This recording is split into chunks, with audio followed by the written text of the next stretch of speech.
Good evening friends, I welcome all of you to my channel Bank Nifty tomorrow. दोस्तों, मैंने आपके सामने Bank Nifty spot का weekly time frame का chart यहाँ पे डिस्प्ले किया हुआ है। वीकली टाइम फ्रेम का इसलिए डिस्प्ले किया हुआ है क्योंकि एक इसमें एक ट्रेंड लाइन मैंने मार्क करके रखी थी बहुत पहले, जिस ट्रेंड लाइन का बहुत बार बैंक निफ्टी रिस्पेक्ट कर रही है। ये कंटिन्यू यहाँ पे 1 2 3 4 हफ्ते यहाँ पर रिस्पेक्ट किया था जब बैंक निफ्टी बिल्कुल बॉटम में थी। उसके बाद बीच में फिर इसी को टेस्ट किया था, तीन हफ्ते यहाँ पर बैंक निफ्टी ने सपोर्ट लिया था इसी ट्रेंड लाइन के ऊपर। यहाँ पर फिर से 2 बार इसी ट्रेंड लाइन के ऊपर सपोर्ट लिया था। तो this is a important trend line, आप अपने चार्ट के ऊपर ये मार्क कर सकते हो।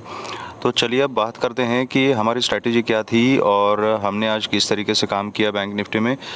तो दोस्तों, हमारा कल सेटअप बहुत ही क्लियर था, डिस्कशन बहुत ही क्लियर था कि अगर बैंक निफ्टी 42,830 का लेवल अगर ब्रेक करती है तो उस कंडीशन में हम पुट के बारे में सोचेंगे और नीचे हमें 42,400 तक के टारगेट्स मिल सकते हैं। ये क्लियर कट डिस्कशन था हमारा। चार्ट आपके सामने है सॉरी तो चार्ट के ऊपर आप देख सकते हो कि हमारा एनालिसिस क्या था। जो आज ये चार्ट के ऊपर आपको दिख रहा है, ये कल शाम को तकरीबन 12 घंटा पहले मैंने वर्बली आपको बताया था कि ये लेवल्स है। जो लेवल हमने डिस्कस किए थे वो लेवल बैंक निफ्टी ने रिस्पेक्ट किए आज। जैसे 830 का ब्रेकडाउन दे दिया यहाँ पे, उसके बाद मैंने बोला था 630 650 का लेवल है, ये यहाँ पे अचीव हो गया। उसके बाद फिर 500 530 का लेवल था, वो अचीव हो गया। और फाइनली बोला था कि 400 तक के टारगेट्स मैं देख रहा हूँ, उसके आगे के टारगेट्स मैं कल के लिए नहीं देख रहा हूँ।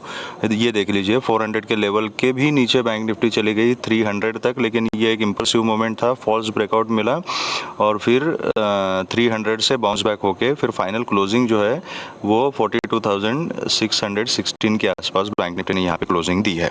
ओके, तो यही फ़ायदा होता है दोस्तों कि अगर आप प्राइस एक्शन को अच्छे से इंटरप्रेट करते हो, चार्ट की लैंग्वेज समझते हो, तो मार्केट आपकी हर एक लेवल की एनालिसिस की रिस्पेक्ट करेगा। ठीक है, इसे और भी एक्यूरेट कोई एनालिसिस नहीं हो सकती क्योंकि मार्केट प्रोबेबिलिटी पे काम करती है। अगर इतनी एक्यूरेसी एनालिसिस में अगर मिल गई है, कभी कभार मिलती है, इतनी अगर एक्यूरेसी मिलती है तो नथिंग लाइक दैट, फिर ऐसे दिन तो प्रॉफिट छोड़ना ही नहीं है। ठीक है, मैं ये इसलिए नहीं बोल रहा हूँ कि मैंने कितना अच्छा एनालिसिस किया था। ये एनालिसिस कोई भी कर सकता है, जिसको चार्ट समझ में आता है, थोड़ा बहुत प्रैक्टिस करोगे आप सबको ये एनालिसिस आ जाएगा। That is the aim of making this video कि हर एक आदमी को, जो मेरे चैनल के व्यूअर्स है, वो हर एक आदमी इंडिपेंडेंट बने और अपना एनालिसिस खुद कर पाए। ठीक है, मैं इसके लिए आपको ये दोहरा रहा हूँ यहाँ पे, ताकि अगर ये मैं कर सकता हूँ एनालिसिस, आपके साथ डिस्कस कर सकता हूँ, तो आप में से हर एक आदमी इसको इंडिपेंडेंटली एनालाइज कर सकता है। धीरे धीरे हम सीखेंगे इसको। ठीक है, इससे क्या होता है, कॉन्फिडेंस आ जाता है ट्रेडिंग करते समय। तो और दूसरी इंपॉर्टेंट बात, कल के वीडियो में हमने डिस्कस किया था कि रियल ब्रेकआउट और फेक ब्रेकआउट को कैसे आइडेंटिफाई करना है।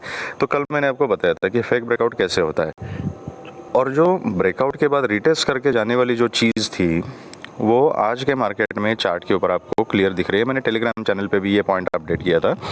जैसे ये 830 के लेवल का ब्रेकआउट किया, ये देखिए यहाँ पे रिटेस्ट किया था, है ना, यहाँ पे रिटेस्ट किया, फिर यहाँ दोबारा रिटेस्ट किया था, ब्रेकआउट कंफर्म हो गया, यहाँ से नीचे आ गया, फिर 630 650 जोन का जब ब्रेकआउट किया, यहाँ पे रिटेस्ट किया, यहाँ पे ब्रेकआउट किया था, यहाँ पे रिटेस्ट किया, उसके बाद नीचे आ गया।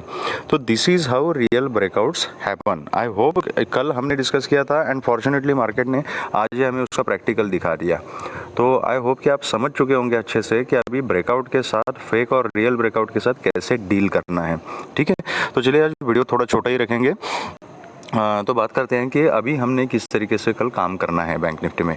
तो मैंने अपने टेलीग्राम चैनल पे और एक पॉइंट अपडेट किया था कि 42,400 टू 500 का जो जोन है, that is the last hope of the bulls, क्योंकि इसके नीचे अगर बैंक निफ्टी चला जाएगा तो बहुत ज़्यादा वीक हो जाएगा और बहुत नीचे लंबी रैली जा सकता है। तो इसलिए मैंने शुरू में आपको वो ट्रेंड लाइन दिखाई थी।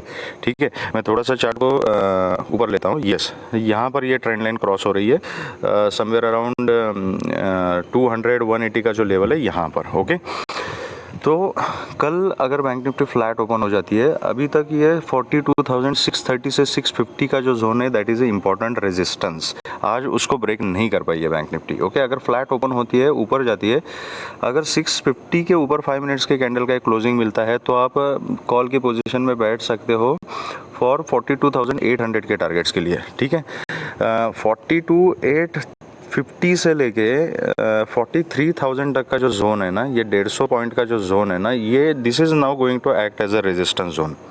तो इसके ऊपर आपको ध्यान रखना पड़ेगा। अगर आप कॉल की पोजीशन ले रहे हैं तो टारगेट 100-150 पॉइंट से ज़्यादा नहीं रखने हैं। 800-850 का जो जोन है वो एक इंपॉर्टेंट रेजिस्टेंस है, ये याद रखना है। उसके ऊपर जब तक 43,000 क्रॉस नहीं करती तब तक वो नो ट्रेडिंग जोन है। ओके, तो उस तरीके से आपने काम करना है। थोड़ा सा स्ट्रांगनेस बैंक निफ्टी में अब तभी आएगा जब 43,000 के ऊपर अगर बैंक निफ्टी क्लोज करेगी डेली बेसिस पे, तब बैंक निफ्टी थोड़ी स्ट्रांग हो सकती है। अभी काफ़ी सारी वीकनेस है उसमें। तो ये रही बात फ्लैट के ऊपर जाने की।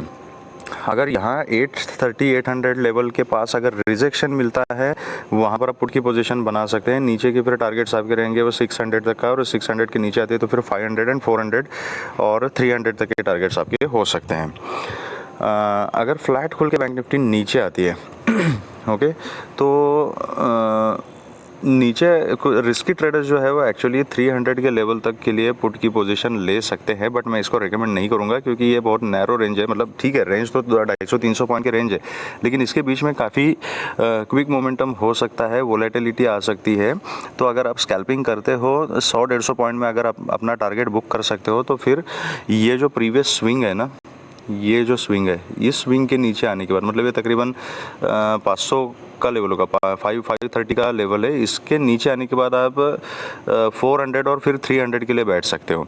लेकिन जो पुट की रियल ट्रेड आपको मिलेगी वो 300 को ब्रेकआउट देने के बाद ही मिलेगी। एंड खास करके ये जो ट्रेंड लाइन है ना, इस ट्रेंड लाइन को ये सक्सेसफुली, अगर मैं सेफ ट्रेडर हूँ तो मैं इस ट्रेंड लाइन के लिए वेट करूँगा। अगर पुट की पोजीशन मेरे को लेनी है, या तो ऊपर ले लूँगा, यहाँ पर रिजेक्शन मिलता है तो फिर 630 के पास ही पुट की एक पोजीशन ले लूँगा, ताकि नीचे फिर 150-200 पॉइंट के टारगेट मेरे सिक्योर हो जाएंगे। रिस्क रिवॉर्ड रेशो, मेरा स्टॉप लॉस यहाँ पे परफेक्ट हो जाएगा। अगर 600-630 के आसपास ही कहीं मैं अगर पुट की पोजीशन लेता हूँ, इसके बीच वाला जो जोन है ना, यहाँ पर मैं पुट की पोजीशन या कॉल की पोजीशन कोई भी पोजीशन लेना प्रेफर नहीं करूँगा, क्योंकि उस केस में मेरा क्या है, रिस्क रिवॉर्ड रेशो ऊपर और नीचे दोनों तरफ मेरे स्टॉप लॉसेस बड़े हो जाएंगे, रिस्क रिवॉर्ड फिट नहीं होगा उसमें। तो यहाँ पर मैं अवॉइड करूँगा। फिर I will wait for the level नीचे कि या तो 300 के ऊपर सपोर्ट ले ले, तब मैं कॉल की अपॉर्चुनिटी देखूँ, या तो इस ट्रेंड लाइन के ऊपर सपोर्ट ले ले ताकि मैं फिर से कॉल की अपॉर्चुनिटी देखूँ। यहाँ पर मैं कॉल की अपॉर्चुनिटी देखूँगा 300 और ये ट्रेंड लाइन के ऊपर, क्योंकि आज यहाँ से इसी 300 के लेवल से ही बाइंग प्रेशर आया था। लेकिन इसको अगर सक्सेसफुली क्रॉस कर देती है, मेरा एसएल अगर कॉल का एसएल हिट हो जाता है, तो इमीडिएटली मैं पोजीशन रिवर्स करूँगा। और फिर अगर 300 के नीचे, और ये ट्रेंड लाइन जो 200 के आसपास होगी, इसके नीचे अगर बैंक निफ्टी अगर निकल जाती है, तो फिर आपको अगला टारगेट 42,000 एंड देन 41,930, देन 41,800-830, ये नीचे की तरफ आपको टारगेट मिल सकते हैं। इसके नीचे आप ट्रेल कर सकते हो। अगर bank Nifty gap up open हो जाती है, और गैप अप मतलब 42,650 के ऊपर अगर ओपन हो जाती है, तो definitely I will wait for a dip. अगर कहीं सपोर्ट लेते हुए दिखाई देती है तो फिर मैं कॉल की पोजीशन बना दूंगा, और 800-850 तक के मेरे ऊपर की तरफ टारगेट्स रहेंगे। उसके नीचे उसके अगर ऊपर निकल जाती है तो देन आई विल ट्रेल। लेकिन उस कंडीशन में अगर 850 के आसपास कहीं पर भी इस जोन में अगर रिजेक्शन लेती है, कोई नेगेटिव कैंडल बनाती है, तो मैं पुट की पोजीशन भी बनाना प्रेफर करूंगा with a very strict stop loss. अगर बैंक निफ्टी बहुत ज़्यादा गैप अप ओपन हो जाती है और 800-900 के आसपास ही कहीं ओपन हो जाती है, या 750-800 इस लेवल के आसपास ओपन हो जाती है, तो I will wait for some time. यहाँ पे प्राइस एक्शन देखनी है। यहाँ पे अगर रिजेक्शन मिलता है, कोई नेगेटिव कैंडल बनती है, तो फिर पुट की पोजीशन में बनाना प्रेफर करूंगा with a very strict stop loss. और यहाँ से अगर ऊपर जाना शुरू करती है बैंक निफ्टी, तो आई विल वेट टिल 43,000 का लेवल, एंड 43,000 के ऊपर फिर मैं कॉल की पोजीशन यहाँ पे बनाना प्रेफर करूंगा with a very strict stop loss. And ऊपर 43,000 के ऊपर मैक्सिमम टारगेट फिर 43,180 तक के हो सकते हैं। ये रही बात गैप अप होने की। अगर in any case bank Nifty अगर गैप डाउन ओपन होती है, अगर 400, 500, 300, 200 इस किसी लेवल के आसपास अगर बैंक निफ्टी ओपन होती है, तो वहाँ पर मैं कॉल की अपॉर्चुनिटी देखूंगा with a very strict stop loss. Market generally down trend में चल रही है, लेकिन यहाँ इस लेवल के ऊपर मैं कॉल की अपॉर्चुनिटी इसलिए देख रहा हूँ क्योंकि these levels are important levels. ऐसा मतलब ये नहीं है कि ये लेवल्स टूटेंगे नहीं, हो सकता है कि उसी फ्लो में बैंक निफ्टी फिर से नीचे जाए, लेवल्स टूट जाएंगे, और पुट की साइड में मेरा एसएल अगर कॉल की साइड में अगर मेरा एसएल हिट हो जाता है, तो इमीडिएटली मैं पोजीशन अपनी स्विच करूंगा एंड पुट में कन्वर्ट करूंगा, और नीचे फिर फिर मेरे टारगेट जो रहेंगे जैसे मैंने बताया वो टारगेट्स नीचे की तरफ रहेंगे। अगर इफ़ लॉन्ग रन में बोल रहा हूँ मैं, if this kind of trend line जो यहाँ पे आपको दिख रही है, if this trend line breaks, तो उस केस में आपको फिर 41,450 400 तक के भी टारगेट्स नीचे की तरफ देखने को मिल सकते हैं। तो अगर डेली बेसिस पे, इसीलिए मैंने आज टेलीग्राम चैनल पे मैसेज डाला था कि 400 टू 500 का जो जोन है वो बुल्स के लिए एक लास्ट होप है। That is a very important and crucial zone. अगर डेली बेसिस पे कहीं बैंक निफ्टी ने 400 के नीचे क्लोजिंग दे दी, ध्यान से सुनिए, अगर डेली बेसिस पे 400 के नीचे अगर क्लोजिंग हमें मिल गई तो फिर 41,400 के टारगेट्स भी आपके लिए ओपन हो जाएंगे। लेकिन ये जब तक नहीं होता तब तक ये 400, 300, 200, 500 के जो लेवल्स है ये सपोर्ट का काम कर सकते हैं। ये करेंगे या नहीं ये तो मार्केट में ही पता चल जाएगा। तो इसीलिए मैं इन लेवल्स के ऊपर मैं कॉल की रिस्क लेना प्रेफर करूंगा with a stop loss. Stop loss hit हो जाता है तो पोजीशन इमीडिएटली अपनी कन्वर्ट करनी है। तो दोस्तों ये रही हमारी स्ट्रैटेजीज कल के लिए। अगर आपको ये वीडियो पसंद आया है तो please hit the like button and subscribe the channel and share the video with the maximum people so that all can learn. And अगर लाइव मार्केट के दौरान आप चार्ट्स एंड लेवल अपडेट्स चाहते हैं तो आप मेरे टेलीग्राम चैनल से जुड़ सकते हैं। वहाँ पे लर्निंग पर्पस से मैं काफ़ी सारे चार्ट्स वगैरह शेयर करता रहता हूँ। अगर आपको वीडियो पसंद आया है तो please hit the like button and subscribe the channel. Thank you very much friends and all the very best.